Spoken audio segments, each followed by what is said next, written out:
que es el pasaje que nos toca, Lucas capítulo 9,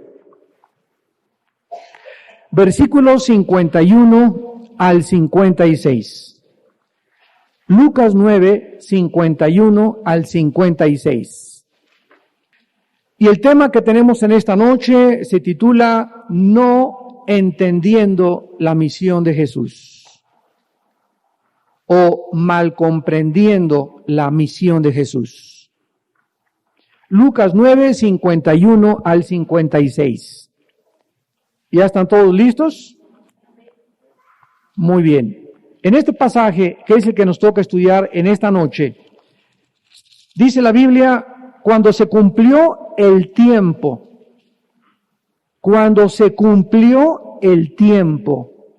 que él había de ser recibido arriba, afirmó su rostro para ir a Jerusalén. Y envió mensajeros delante de él, los cuales fueron y entraron en una aldea de los samaritanos para hacerle preparativos. Mas no le recibieron porque su aspecto era como de ir a Jerusalén. Viendo esto sus discípulos, Jacobo y Juan, dijeron, Señor, ¿quieres que mandemos que descienda fuego del cielo como hizo Elías y los consuma? Entonces volviéndose él, los reprendió diciendo, vosotros no sabéis de qué espíritu sois, porque el Hijo del Hombre no ha venido para perder las almas de los hombres, sino para salvarlas. Y se fueron a otra aldea. Este pasaje al que hemos llegado en esta noche, y les recordamos que estamos estudiando Lucas todos los miércoles, versículo por versículo, marca el cambio más significativo en el ministerio de Jesús.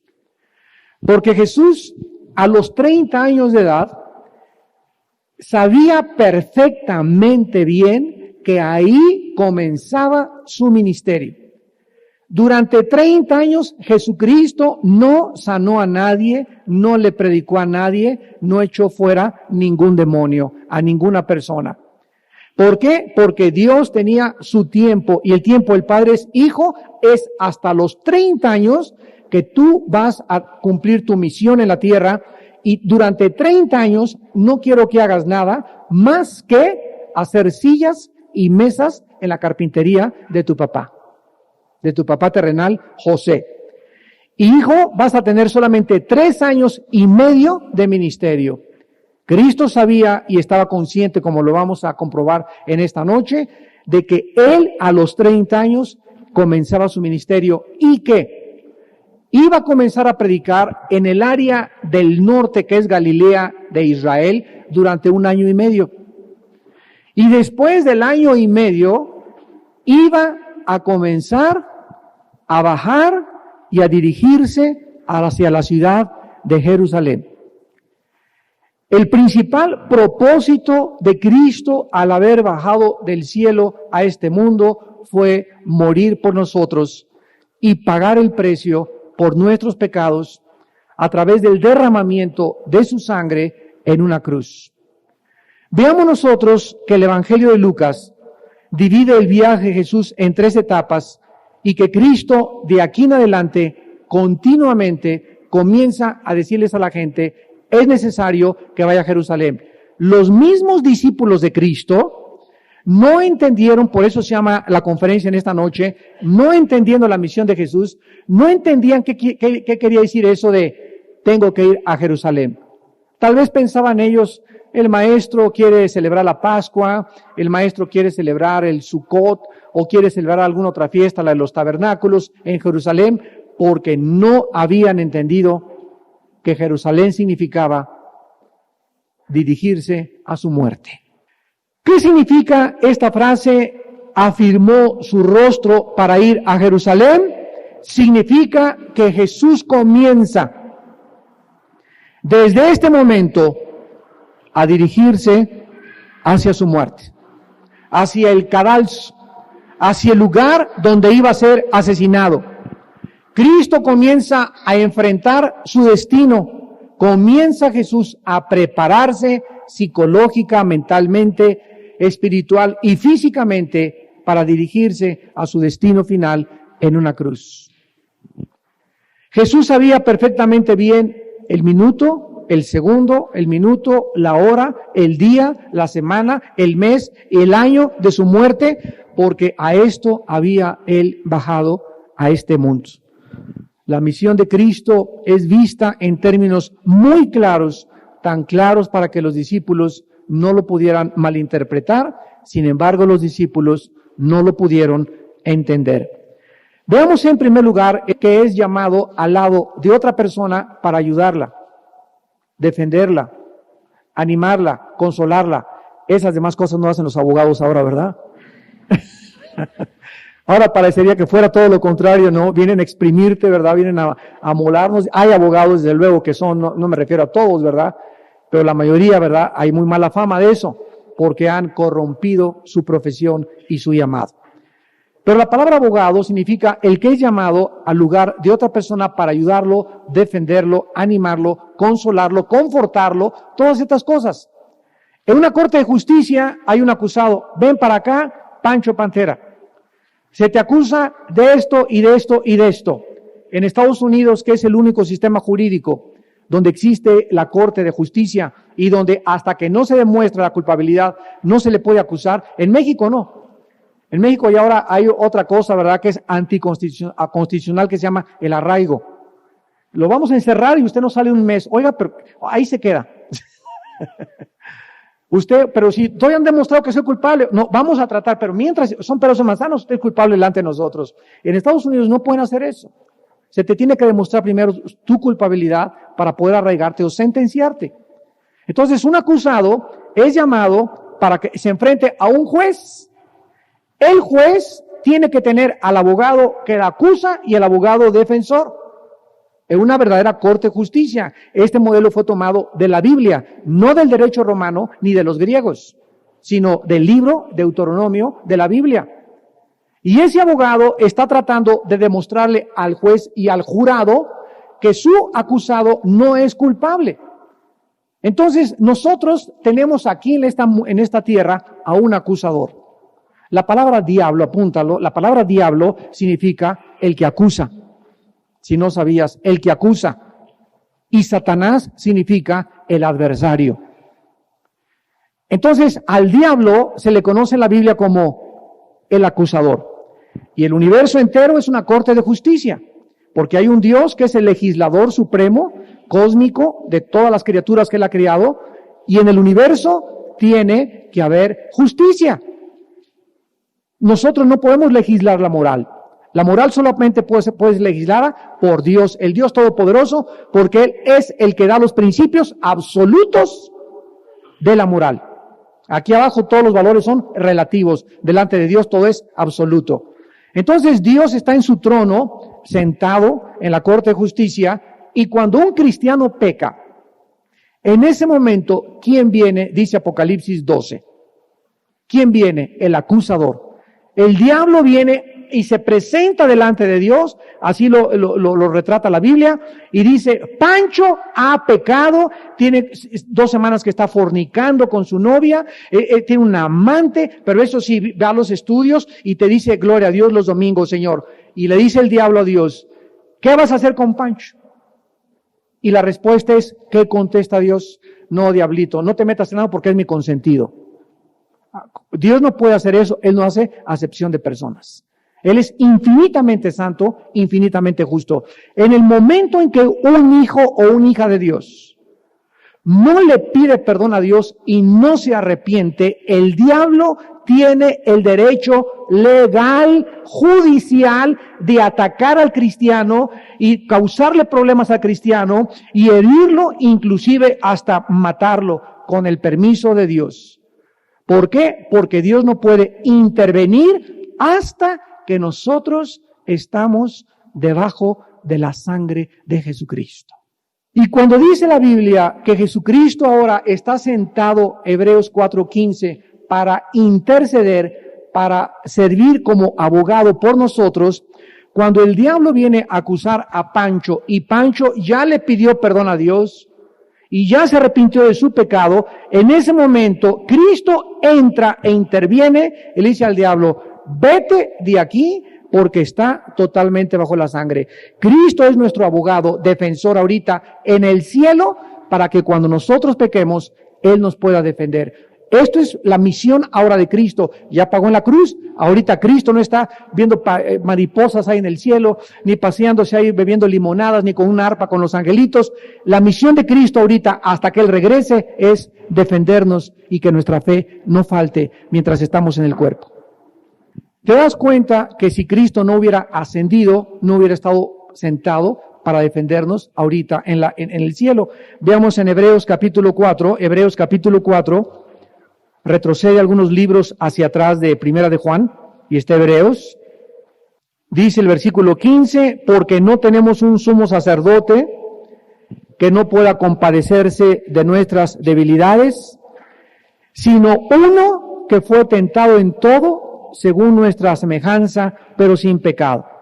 Y en Hebreos 7, versículo 26, dice la Biblia, porque tal sumo sacerdote nos convenía, santo, inocente, sin mancha, apartado de los pecadores y hecho más sublime que los cielos. ¿Cómo se menciona a Cristo en el libro de Hebreos? Como nuestro sumo sacerdote. ¿Y cuál es la función de un sacerdote? Del griego hieresis, apúntalo. Sacerdote viene del griego hieresis y significa el que intercede por otros.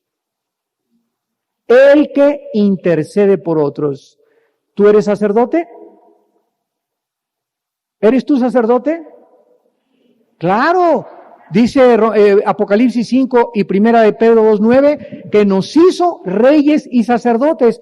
Todos los cristianos en el mundo que hemos estado bajo la cruz y hemos aceptado a Cristo como nuestro Salvador, somos sacerdotes ahora de Dios.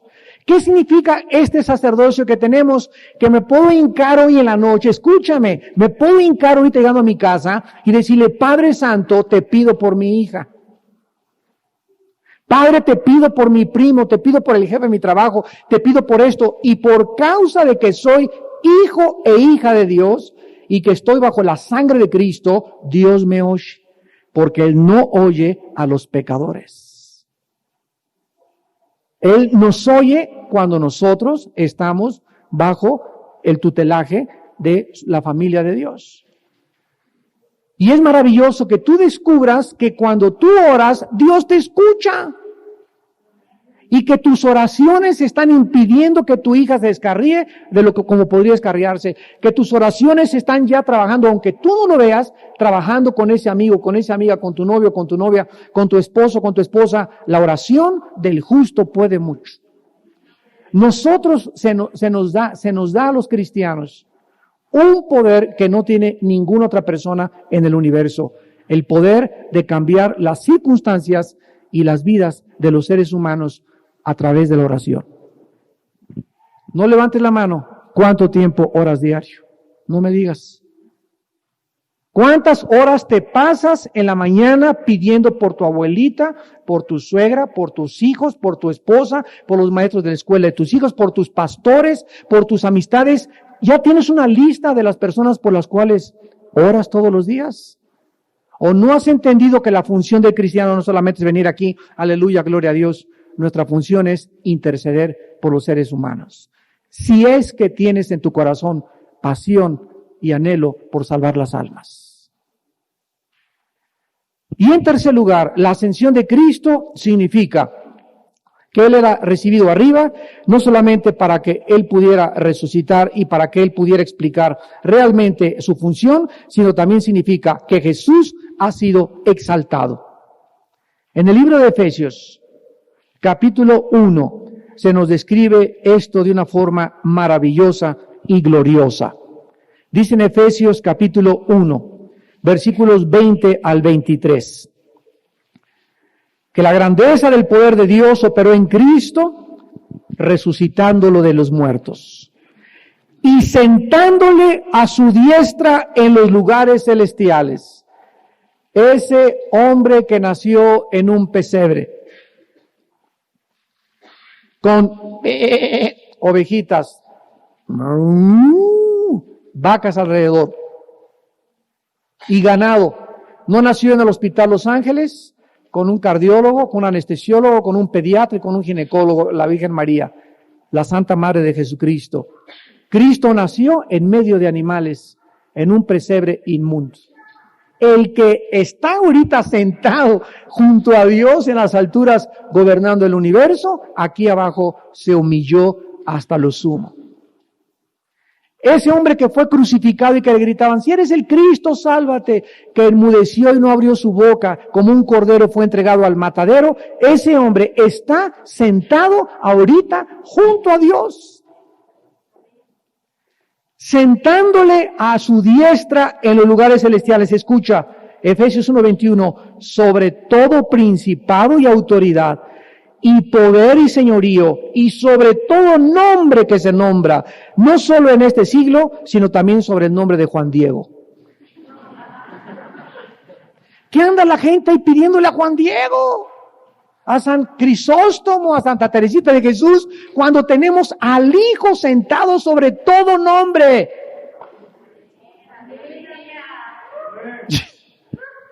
Pero ¿por qué lo hace la gente? Por ignorancia de la Biblia, por no conocer las Escrituras. Y seguimos leyendo, y no solamente en este siglo, sino en el venidero, y sometió todas las cosas bajo sus pies, y lo dio por cabeza sobre todas las cosas a la iglesia, la cual es su cuerpo.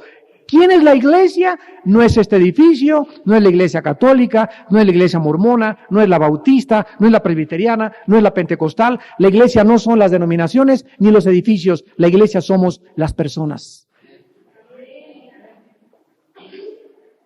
Cuando los cristianos dicen, vamos a la iglesia el domingo, qué antibíblico eres. Te voy a poner 0 en calificación. O vamos al templo. No hay de eso. Vamos al templo. Oye, el templo somos nosotros. 1 Corintios 6, 19 y 20. ¿No sabéis que vosotros sois el templo del Espíritu Santo? Dios no habita ya en ninguna habitación. Pero ¿por qué traemos ese concepto? Porque antes de ser cristianos, todos pertenecíamos a alguna religión. Yo recuerdo a mi abuelita que murió en 97 años, me decía, vamos a la iglesia. Y al entrar a ese edificio de la religión a la que yo pertenecía, me enseñaron a que aquí está Dios. Y olía incienso y todo, y salía a jugo viva los charros. Pero al entrar a ese edificio, respeto, veneración, honra, porque ahí estaba Dios. Y ahora tenemos el mismo concepto cuando venimos a Cristo de creer, vamos al templo, vamos a la iglesia, cuando el templo somos nosotros y la iglesia somos nosotros. Donde 2 o 3 se reúnan, ahí está Jesucristo. Puede ser jardín de tu casa, puede ser VIPs, puede construir un edificio como este para reunirnos, pero no es el edificio la iglesia, somos las personas, donde habita el Espíritu de Dios. Regresamos a Lucas 9, y después de haber entendido de que Jesús había de ser recibido arriba, y de que iba a comenzar a dirigirse, es lo que significa, afirmó su rostro para ir a Jerusalén, comenzó ya voy hacia mi muerte, me dirijo hacia el lugar, Jerusalén, donde voy a morir, donde me van a enterrar, donde voy a resucitar y donde voy a ascender. Por eso Jerusalén es la ciudad, la manzana de la discordia de 3 religiones. Jerusalén es la única ciudad en el mundo donde las Naciones Unidas no le permiten a ningún gobierno del mundo tener su embajada, a pesar de que es la capital de Israel. Estados Unidos no puede tener su embajada en Jerusalén. Rusia no puede tener su embajada, la tiene en Tel Aviv. ¿Por qué? Porque es una ciudad disputada por los musulmanes, por los judíos y por los cristianos. Las 3 religiones monoteístas de la historia tienen su origen en Jerusalén. Y Dios dijo, pondré mi mano Jerusalén, y sobre Jerusalén descenderá mi hijo. En Jerusalén morirá mi hijo, y Jerusalén es santa para mí. Y basta que Dios diga, mi mano está sobre Jerusalén, para que el diablo venga y diga, ahora haré lo imposible por destruir el plan de Dios. Todo aquello donde Dios pone su mano el diablo viene e intenta destruirlo. Desgraciadamente va a fracasar. Y por eso ahorita Irán acaba de decir, vamos a borrar el mapa a los judíos. Primero lo dijo en el tiempo de Esther Amán. Después vino un hombre llamado Adolfo Hitler y dijo, exterminemos al pueblo judío. Después en el 67 el presidente Gamal Nasser de Egipto, en la guerra de los 6 días de junio del 67 dijo, borremos del mapa y echemos al Mediterráneo a los judíos. Y por cuarta vez en la historia, Irán públicamente y ante todas las naciones dice, saquemos a los judíos de Israel. Jerusalén es de nosotros. ¿Cuál era el sueño de Yasser Arafat? Jerusalén. Por eso es mentira que tierra por territorio, tierra por paz iba a resultar. No es cierto. Lo que quieren es Jerusalén. Los palestinos anhelan Jerusalén y poner la bandera palestina. Irán quiere poner la bandera palestina. Los árabes quieren poner la bandera palestina en Jerusalén. Todo el mundo quiere Jerusalén. Y la Biblia en Zacarías 12 y Zacarías 14 profetizó hace 2500 años que Jerusalén sería la manzana de la discordia y la mecha que encendiera la tercera guerra mundial. Qué increíble cómo delante de nosotros se cumple todo. Ahorita, así como lo profetizaron los profetas hebreos, delante de nuestros ojos, Jerusalén es el centro de la discordia y el centro donde se va a incendiar el mundo en llamas. Muy bien, habiendo visto esto, que Cristo comienza a dirigirse a Jerusalén, dice el versículo 52, que entonces envió mensajeros delante de él, los cuales fueron y entraron en una aldea de los samaritanos para hacerle preparativos, mas no le recibieron. O sea, los samaritanos, cuando vieron que los apóstoles entraban a Samaria, se enojaron y no querían recibir a los enviados de Jesús. Y dice aquí por qué, porque su aspecto era como de ir a Jerusalén. Cristo envía a sus apóstoles, en este momento sus discípulos, para que se adelantaran. Y esto era una costumbre de Jesús, que enviaba a sus discípulos adelante de él para que prepararan su llegada a Jerusalén. Este fue el método que Jesús usó continuamente en ciertas áreas geográficas. Enviaba primero a los discípulos, prepáreme el lugar para que cuando yo llegue, la gente ya sepa que voy a llegar y pueda comenzar a ministrarles a todos. Los que estuvieran interesados en recibirle, podrían preparar su llegada. Y cuando los apóstoles llegaran, viene Cristo en 2 días, viene Cristo en 1 día, a mí que me importa, ¿verdad? Eran aquellas personas que jamás podrían conocer al Mesías. Y lo mismo está pasando ahorita en el siglo XXI. ¿A quién ha enviado Cristo a preparar su segunda venida? A nosotros. ¿Cuál es nuestra misión? Anunciar que viene. Y al igual que los discípulos, mucha gente, no me interesa que me hables de Cristo. Mejor háblame de el Maharaji Tashi Kagarachi. Mejor háblame del Dalai Lama. Mejor háblame del Che Guevara. Mejor háblame de Marx. Mejor háblame de Nietzsche o de Jean-Paul Sartre. O mejor háblame de Sócrates. Y la gente no sabe que ninguno de esos hombres puede cambiar su vida, salvar su alma y darle el perdón de sus pecados. Y esta es nuestra misión. ¿Estás tú cumpliendo tu misión? ¿Estás yendo al panadero, a la que vende tortillas, al lechero, al que te vende tamales, en la casa de tu primo, en la casa de tu cuñado, en la casa de tus amistades, en la casa de familiares, en tu trabajo? ¿Estás llevando el mensaje de Jesús?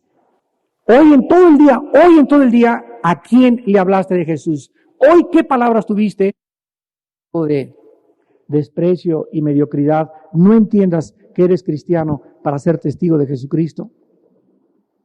Saben ustedes que quería también compartirles esto, una bendición. Mi esposa tiene un ministerio que se llama Tamar. Y este ministerio fue fundado para ayudar a las mujeres que sufren violencia intrafamiliar. Pero desde que se inició este ministerio, mi esposa no solamente dijo, vamos a estar aquí en una oficina y ayudar a las mujeres, sino que tenemos que salir. Como también nosotros de la iglesia tenemos que salir al Teatro Morelos y no conformamos aquí, todo, no. Hay que ir al mundo allá, a los hoteles, a alcanzar a la gente. Comenzamos a desarrollar un plan hace como 4 o 5 meses y mi esposa y yo comenzamos a orar y le pedimos a Dios, ábrenos las escuelas para que a través de este ministerio podamos comenzar a presentar a Jesús. Y hoy en la mañana, y desde hace una semana, aquí el pastor Víctor Alejandro con su esposa y otras hermanas de Tamar, ya estamos yendo, ya fuimos hoy a una escuela en la mañana primaria, donde se dieron 3 o 4 conferencias. Y las maestras felices, la directora feliz, regresen por favor, los niños de verdad se les cuentan cuentos, que el zorro, que el aguilucho, que no sé qué tantas cosas, y a través de todas estas cosas orientando a los niños, a los jóvenes, acerca de el reino que viene, a través de un ministerio. Miren ustedes lo que Dios está haciendo, no nos podemos quedar ya sentados viendo la Rebelde hoy en la noche, la telenovela. Te levantas, desayunas, vas a trabajar, comes, trabajas, duermes, te levantas otra vez, desayunas, comes, trabajas, duermes. ¿Este es el ciclo de tu vida? ¿En qué te diferencias de un animalito? Las vacas se levantan, mugen, comen hierba, se quedan paradas todo el día y se acuestan en la noche. Y tú les ganas porque se quedan paradas y tú te acuestas. Lo que te quiero decir es que así va a transcurrir, vas a llegar al tostón, al sesentón, al setentón en tu vida, y toda tu vida fue así. ¿Qué hiciste con tu vida? Nunca comprendiste, como los discípulos, la misión por la cual estás vivo y estoy vivo. Y los años así se nos van. Tenemos que hablar de Cristo, tenemos que idear, Padre Santo, dime cómo puedo, dame sabiduría para entrar con un plan a mi trabajo y presentar a Cristo, a los estudiantes. Hay estudiantes que llegan, hermano Alducin, venga a la universidad, mire, nos estamos juntando 3 cristianos a orar en la facultad para que usted venga de una conferencia sobre la filosofía y la historia, por ejemplo, y ya por ahí nos metemos y les presentamos al final a Jesús, y se aguantan ahora sí. Pero si no estamos pensando en cómo en mi trabajo, cómo a mis empleados, cómo les presentaría a Cristo, a mis albañiles, cómo les presentaría a Cristo, a mis plomeros, a la tamalera, al lechero, si no estamos en nuestro corazón con esta pasión de estar buscando la manera de cómo presentar a Jesús, así te va a pasar la vida y te vas a quedar y así te va a agarrar la muerte. Y así quieres que después de tu muerte tengas recompensas en el reino de Dios. La Biblia dice, despiértense y os alumbrará Cristo. Levanten sus cabezas porque la redención está cerca. Los samaritanos rechazaron a los discípulos de Cristo. No le recibieron, versículo 53. ¿Por qué? Porque vieron que los discípulos de Cristo iban de paso hacia Jerusalén, un lugar que los samaritanos despreciaban. Los samaritanos, para que tengamos un poco de historia, estaban mortalmente peleados contra los judíos. Porque los samaritanos eran personas que se habían mezclado con los árabes y con otras no razas, ¿verdad? Sino con otros grupos étnicos. Y entonces los judíos los odiaban por eso, porque los judíos se creían puros. Así como Hitler decía, voy a crear una raza pura, la raza aria, y va a ser la mejor raza del mundo, los samaritanos comenzaron a pensar, y los judíos también, nosotros los de ojos azules somos diferentes a los negritos, somos racistas, se volvieron racistas, tanto samaritanos como judíos, entre los dos se peleaban.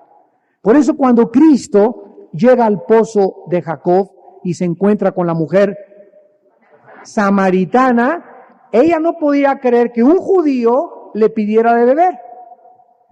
Y Cristo vino al mundo a romper las barreras étnicas, las barreras raciales. Y esa fue la enseñanza que le dio a la mujer samaritana.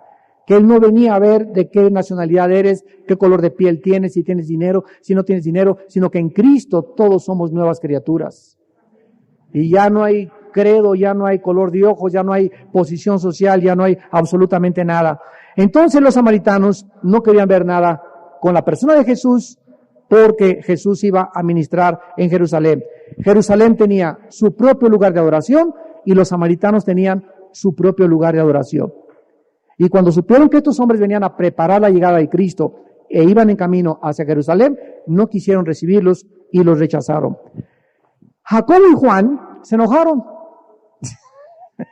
pero se enojaron al grado tal, versículo 54, que llegaron a Cristo y le dijeron, ¿quieres que los consumamos en este momento? ¿Quieres que mandemos que descienda fuego del cielo como hizo Elías y los consumió? Ellos se enojaron y le preguntaron a Cristo si quería destruirlos con toda la aldea de los samaritanos. Si quieres, Señor, dinos ahorita y ¡pum! Que caiga fuego del cielo y borramos del mapa a estos samaritanos. Pero veamos el lado, como dice un programa, lo malo, lo bueno y lo feo. Son las noticias, quiero aclarar, no es ninguna telenovela. Veamos el lado bueno de los discípulos. Jacobo y Juan, al preguntarle a Cristo esto, demostraban que tenían una fe muy fuerte en Jesús, porque creían que Jesús tenía la autoridad del cielo para que cayera fuego. Es el lado bueno. Y también malentendieron la misión de Jesús, porque seguían pensando en términos de que vamos a destruirlos en un reino terrenal, en un Mesías terrenal que usaría la violencia y la fuerza para establecer su reino en este mundo. Estas fueron las cosas que Juan y Jacobo tenían, malas y buenas. Pero las cosas peores y las más feas de Jacobo y de Juan era que eran culpables de los mismos pecados de los samaritanos. Tenían amargura, enojo, odio e ideas de venganza. Cuando le dijeron a Jesús, mandamos fuego del cielo, estaban demostrando que también ellos estaban amargados, que eran racistas, que no comprendían a los samaritanos, y los mismos pecados que tenían los samaritanos. Deseaban destruir a los samaritanos porque ellos no querían adorar a Jesús y vivir como Juan y como Jacobo quisieran. Y terminamos en el versículo 55 y 56, donde vemos que Cristo explica su misión. Entonces, volviéndose él, los reprendió, y vean ustedes qué cosa les dice Jesús. No saben de qué espíritu son. Si los discípulos supieran que hay un espíritu en el mundo, que es el espíritu de Satanás, lo vamos a explicar ahorita. En la Biblia hay dos espíritus sobre este mundo. El espíritu se llama del mundo, que lo controla Satanás, y el espíritu de Dios. No hay más que dos. Los que están bajo el espíritu del mundo viven bajo el odio, el rencor, la amargura, las ideas de venganza, porque el diablo vino para matar, para robar y para destruir. Y los que estamos bajo el Espíritu Santo y tenemos y somos gobernados y dirigidos por el Espíritu Santo, en nuestras vidas tiene que haber amor, gozo, paz, paciencia, perdón, cero amargura. 70 veces te ofenden, 70 veces perdona, para que desarrolles el carácter de Jesús. Veamos esta verdad rápidamente en Primera de Juan otra vez antes de Apocalipsis. Primera de Juan, primer libro de Juan, capítulo 4, donde tenemos estos dos espíritus. Y aquí se les conoce con dos nombres. Primera de Juan 4, versículo 6. Primera de Juan 4, versículo 6. Nosotros somos de Dios. El que conoce a Dios nos oye. El que no es de Dios no nos oye. En esto conocemos el espíritu de verdad y el espíritu de error. ¿Cuántos espíritus se mencionan aquí? Dos. Los que están bajo el espíritu del mundo, controlado por Satanás, viven con rencor, con amargura, con odio, con ideas de venganza. Además, viven una mentira. El espíritu de error. No disciernen, no entienden lo que pasa en el mundo, porque hay tsunamis, porque si Dios es bueno, manda temblores y mata a los niños, ese Dios yo no puedo hacer, se ponen en el lugar de Dios, no pueden tener comprensión de las cosas espirituales, no creen nada más que lo que ven, lo que oyen, lo que sienten, lo que en la filosofía se llama empirismo. Una persona empírica es una persona que dice, yo no creo lo que no veo, lo que no huelo, lo que no siento, lo que no puedo tocar.